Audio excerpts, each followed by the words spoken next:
Bueno, hoy tenemos sobre la mesa una serie de textos que son realmente fascinantes. Nos vamos a meter de lleno en la figura de José Rafael Pocaterra. Un escritor venezolano clave. Clave, sí, cuya vida y obra son inseparables de su lucha contra la dictadura a principios del siglo XX. Y el material que tenemos es muy rico, muy variado. Sí, tenemos de todo. Hay cartas personales que le enviaban figuras de la época. Tenemos fragmentos de su obra más famosa, que es brutal. Memorias de un venezolano de la decadencia. Esa misma. Y también algunos análisis académicos que, bueno, intentan descifrar el impacto de todo esto. Ujú. La gran pregunta que queremos explorar aquí es cómo un relato tan personal, que está cargado de dolor, de rabia, de una experiencia tan íntima, Sí. ¿cómo puede llegar a convertirse en un documento histórico? Y más aún, en un arma política. ¿Y por qué nos sigue impactando tanto? Exacto. ¿Y por qué, casi un siglo después, leerlo todavía se siente tan potente, tan actual? Y lo que es clave en las fuentes, creo, es esa tensión constante entre la literatura y la historia, A ver, ¿a qué te refieres? a que nos obligan a preguntarnos dónde termina el testimonio de un hombre y dónde empieza, digamos, la construcción de un relato para la posteridad. Claro. Porque Pocaterra no está solo contando lo que le pasó, él está construyendo una denuncia pieza por pieza. Y vamos a analizar cómo usa el lenguaje, los detalles, Todo. para lograrlo. ¿Y qué nos dice eso sobre el poder que puede tener la palabra en tiempos de opresión? Específicamente durante los gobiernos de Cipriano Castro y sobre todo de Juan Vicente Gómez en Venezuela. Exacto. Perfecto. Pues para entender la obra, creo que primero hay que entender al hombre. Totalmente de acuerdo. Empecemos por esas cartas que recibió Pocaterra mientras estaba en el exilio. Son una ventana increíble a su mundo. Y no son solo saludos de amigos, ¿verdad? Para nada. Son mucho más. Son la prueba de redes de apoyo, de admiración intelectual y, hay que decirlo, de conspiración. Hay una, por ejemplo, del escritor Rufino Blanco Fombona, en 1923. Escucha esto. A ver. Le dice sobre las memorias. He dicho en El Sol, de Madrid, precisamente que no lo creo inferior a La Casa de los Muertos de Dostoyevsky. ¡Wow! Un momento, acaba de compararlo con La Casa de los Muertos. Es que eso no es un simple elogio. No, no. Eso es ponerlo en el panteón de la literatura universal sobre el sufrimiento humano. ¿Qué peso debió sentir Pocaterra al leer eso? Es una validación tremenda, pero Fombona va más allá. Sí, es verdad. Y le dice, y le agregaré a usted que si algo envidio en la vida es no haber escrito esa obra. Uf. Esto nos dice que para sus contemporáneos, para los intelectuales en el exilio, este libro no era solo una denuncia más, era la obra definitiva sobre el horror de la dictadura.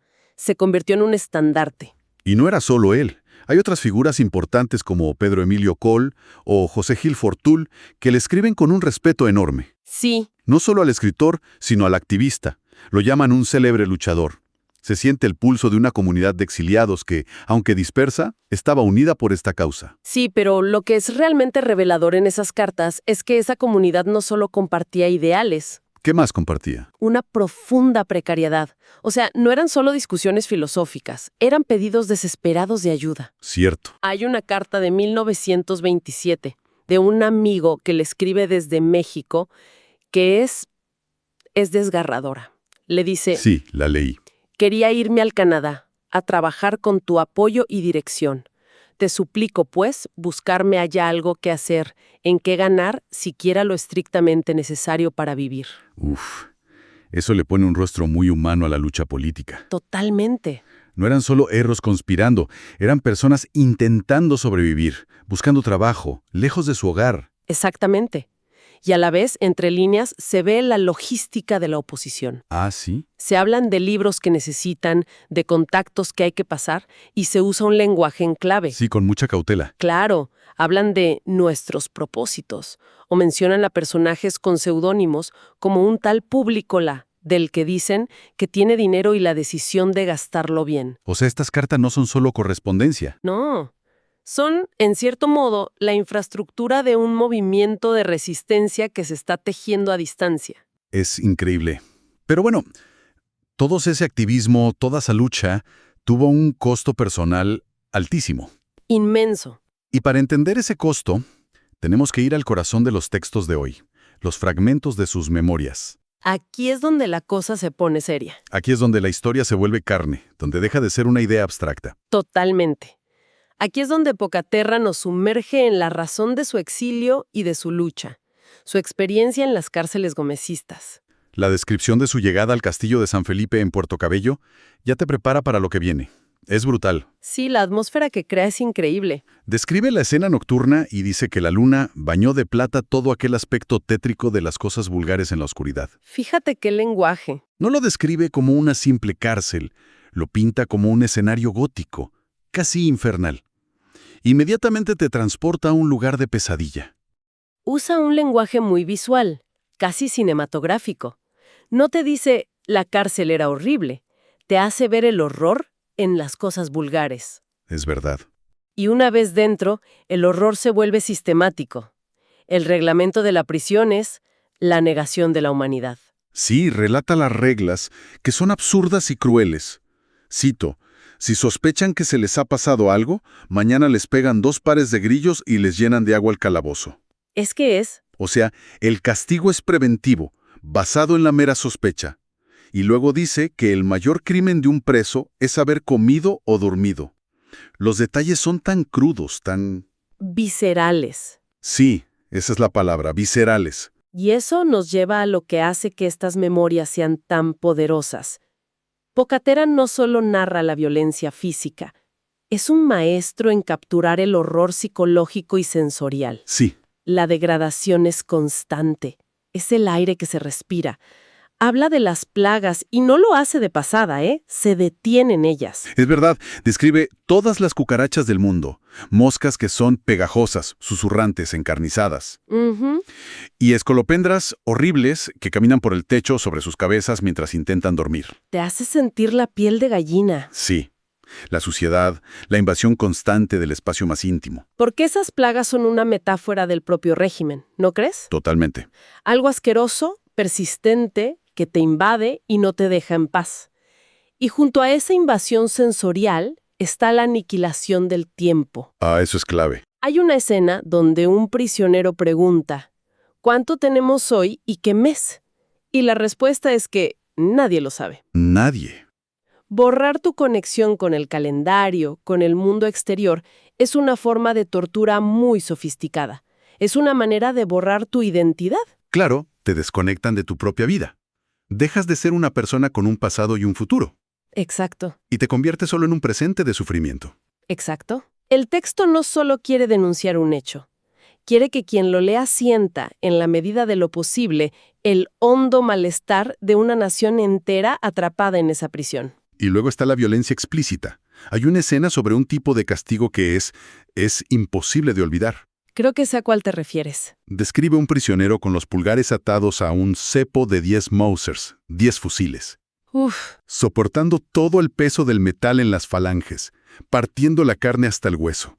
Y luego describe la carne del hombre. Dice que se vuelve jaspeada de negro, acardenalada, verdosa, desflecada. Hay que hacer una pausa ahí. Sí, hay que detenerse un segundo. Es una imagen tan grotesca y tan precisa que se te queda grabada en la retina. No puedes no sentirla. Y supongo que ese es exactamente el punto, ¿no? No quiere que lo entiendas, quiere que lo veas. Precisamente. La elección de palabras es quirúrgica, jaspeada, acardenalada, desflecada. Sí. Son términos casi pictóricos, pero para describir la destrucción de un cuerpo humano. Está usando la belleza del lenguaje para describir la máxima fealdad.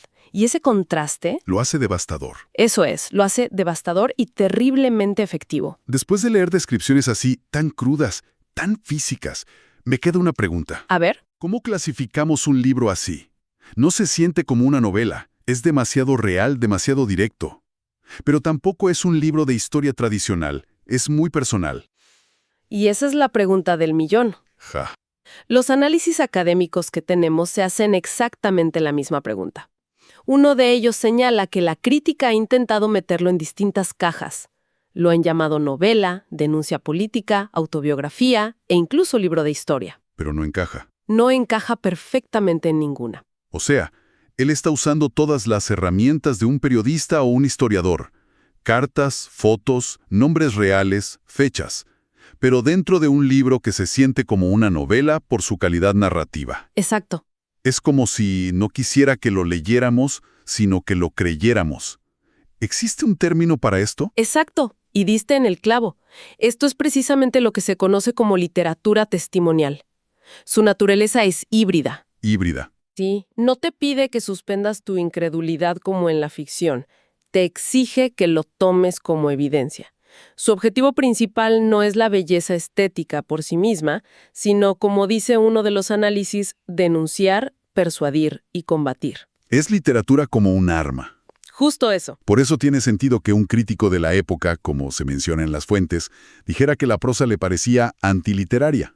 Claro, Probablemente esperaba algo más adornado, más ficcional. claro, porque el pacto con el lector es distinto. Pocatera no dice imagina que esto ocurrió. Dice esto ocurrió y yo estuve allí. Y aquí están las pruebas. Exacto. Por eso incluye documentos, para anclar su relato en la realidad verificable. Busca construir un caso como un fiscal ante un jurado, y el jurado son sus lectores. Quiere un verdicto, la condena del régimen. Y ahí está la clave de su poder. Un académico señala algo muy interesante. Este tipo de relatos, a diferencia de lo que llama la buena historia académica, no ofrecen un sistema de hipótesis, sino certezas. Dan un sentido muy claro al pasado, lo dividen en víctimas y verdugos. Y eso es muy potente. Pero esa misma potencia es también su punto más criticado. Es su talón de Aquiles, por así decirlo. ¿En qué sentido? Otro de los análisis que tenemos apunta a la principal crítica que se le ha hecho.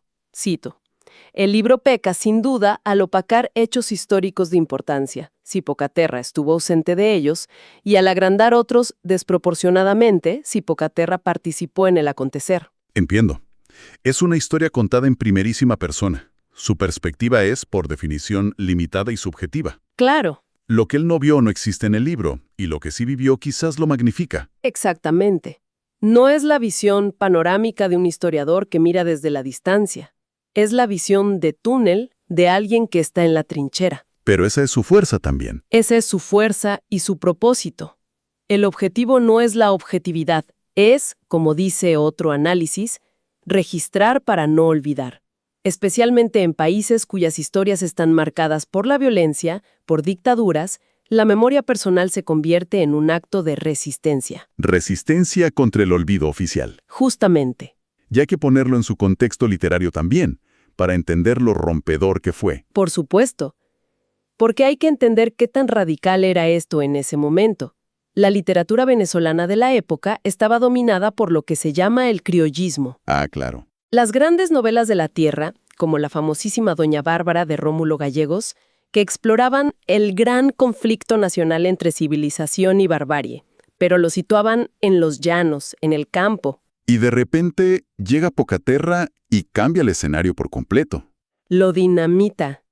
Él viene a decir, ¿barbarie? ¿Quieren ver barbarie? No miren al llano, miren las oficinas del poder en Caracas, miren las mazmorras del castillo de San Felipe.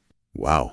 O sea, la verdadera barbarie no es la naturaleza indómita, es la que ejerce el propio Estado de forma calculada y fría. Fue una ruptura total. Total. Llevó la discusión de la barbarie del campo a la ciudad, del peón al político. Entonces, si juntamos todas las piezas, ¿qué nos deja esta exploración de Pocaterra? Hemos visto al hombre a través de las cartas de sus amigos. Hemos sentido, casi en la piel, el horror de la celda a través de su obra maestra. Sí. Y hemos desmenuzado por qué un texto tan personal, tan subjetivo, llega a ser tan crucial para la memoria histórica de una época. Nos deja, creo, la constatación de que a veces la verdad más profunda de una era no se encuentra en las estadísticas o en los informes objetivos, Sino en lo personal. sino en el testimonio visceral, humano y sí, parcial, de quien sufrió la historia en carne propia. La obra de Pocaterra es la prueba de que una voz individual puede gritar más fuerte que el silencio oficial. Es un recordatorio del poder de contar la propia historia. Sin duda. Y esto nos lleva a una pregunta final, algo para seguir pensando. A ver. En nuestro mundo actual, saturado de narrativas oficiales, de datos cuidadosamente seleccionados, de fake news. Y de historias contadas por los vencedores. Exacto. En este mundo, ¿qué valor le damos hoy a la memoria personal? a esa crónica viva que, aunque sabemos que es subjetiva, que es incompleta, nos grita una verdad que de otro modo podría ser convenientemente silenciada.